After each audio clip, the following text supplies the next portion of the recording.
Okay, so as long as I'm emptying out the truck, let's look at this IBM 3525 card punch. Okay, well, good old Big Blue here. This is indeed a System 370 era machine in that I think this was announced in 71 or 72. So early 70s machine. They soldiered on into the 80s. Maybe there were a few left in the 90s. But keep in mind, the early 70s, IBM saw the writing on the wall and was trying to kill off the good old 80-column card. You know, they tried introducing the 96-column card, which was about a third of the size. It didn't really go too far. That was part of System 3. Well, they saw the writing on the wall and was trying to kill off the card, but they still had enough customers and service that needed cards, so they did come up with a pair, a punch and a reader, called the 3505 and the 3525. The 3505 was the reader. 3525 is the card punch. Here's the card punch. Let's take a look at it. All right. See, it has a little panel, some output hoppers. That's the input hopper where you put in your blank cards. You can see it has right here backlit condition lights, I guess you could call them. A lot of those are errors and checks, but there are a few other fun things. You could test them out with lamp test. The general buttons for controlling the machine. These white buttons, in case you ever want to know, those are just fillers. They were for options, or maybe just this was a standard 12 button cutout, and maybe they never really used those. So often you see these white buttons that are just dummies. Got the lights, you got the buttons, NPRO. In case you ever wanted to know, that means non-process runout. If you ever had a jam with one of these card machines, obviously it kind of corrupts the data a little bit, because one of your cards is, well, toast. So, but you still have to get all the cards out of the machine. So NPRO means just run the cards through just to empty them out of the machine, basically. Okay, now this machine, it was made to replace the System 360 era 2540. And the 2540 didn't have a whole lot of error correction or circuitry or a system to recover from errors. One of the things about the 3505 and 3525 is this thing has a bit more of a brain and can actually recover from errors without interrupting or bothering the processor. Now, one thing about this 3525 is actually the 3525 has no brain. Let's open it up. Oh, evil, evil IBM phone. I've started clearing some of this stuff out of here. But oh, this stuff is evil. There's actually not much of electronics in here, as far as the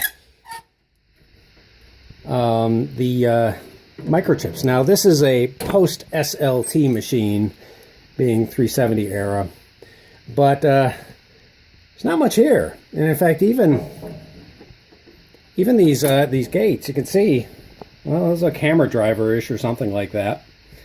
It's not very populated. That is because this really doesn't have much of an interface. In fact, it does not have a channel interface. The channel interface existed in the 3505 card punch. I have one of those. I'll show it eventually.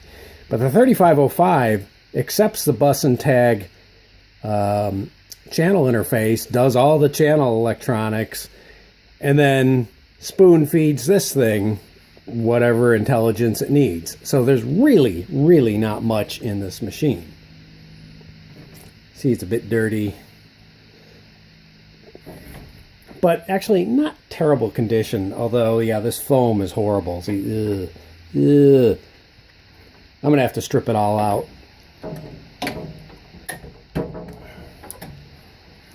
So, oops, let's put the gates back because we're gonna flip the lid. This one, the doors actually pretty much kind of work. Oh, there's the dock plate again. So if you do get a jam, you can lift the whole lid. Look at that. This thing really unfolds. Oh, you can see all that awful, awful foam. See what happens? Let's get rid of that. Go over there, you. But a stack of cards goes in here. All sorts of fun stuff and punching happens here, right here. And you can have it go into 2 hoppers. Now there is actually, I don't know if you saw it when I opened up the thing, but there actually is a wastebasket in there for, oh boy, I think we got a loose screw here. Yep, look at that, loose nut. We actually do have a wastebasket in there for catching all the chips. And it's got a little sensor to tell you when you're full and when you ought to throw it away. Take a quick look around here. There's the cat. Oh, sun's gonna play funniness on here, so excuse the glare.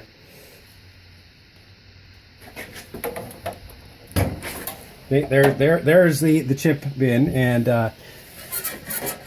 it's actually on a little tilting thing. So when it gets too heavy, full of chips, it hits a micro switch and hollers at you. But yeah, 3525. I don't know how common these things are. I don't know of too many left in existence, but there are a few. I actually have another one that's in bad shape. It was in a Canadian junkyard. Saw a lot of moisture and ick, and I don't know. It sat outside, then it probably sat in a trailer, and it's probably a parts car. I may strip it out and keep all the mechanical bits and stuff that I can. We'll see. But yep, I thought I'd give you a shot while this thing is out. You can see I'm emptying the truck out. Maybe I'll get to these things too while I have the space here. But yeah, I got to get this thing inside, get it tucked away. It'll be in the queue of stuff to work on. Hopefully this won't be too bad. It doesn't actually look that bad once I get the foam out. And replace it with some modern stuff. I hope the modern stuff doesn't end up like this. That's the problem with this IBM foam. It kind of disintegrates. All the stuff from the 70s, it's all disintegrating. Even stuff from the 80s, I think, is starting to. I'm sure it was quality foam at the time. IBM used pretty good material, but they just didn't think it was going to last for, 40 some odd years now. It's too bad. I don't know what the mechanism is chemically, but yeah, it's no good. It's no good. So yeah, it's all got to come out. Boy, isn't that going to be fun? And yeah, it's sticky too. Actually, this is not as sticky as others. Some of it turns into absolute black, evil, satanic goo. This stuff just is crumbly and gets everywhere. But yeah, 3525. So I will see you later. Like it if you like it. Maybe leave a comment. And tell me if you've got one of these things. I think I actually do have technical documentation on these things. 3505 and 3525.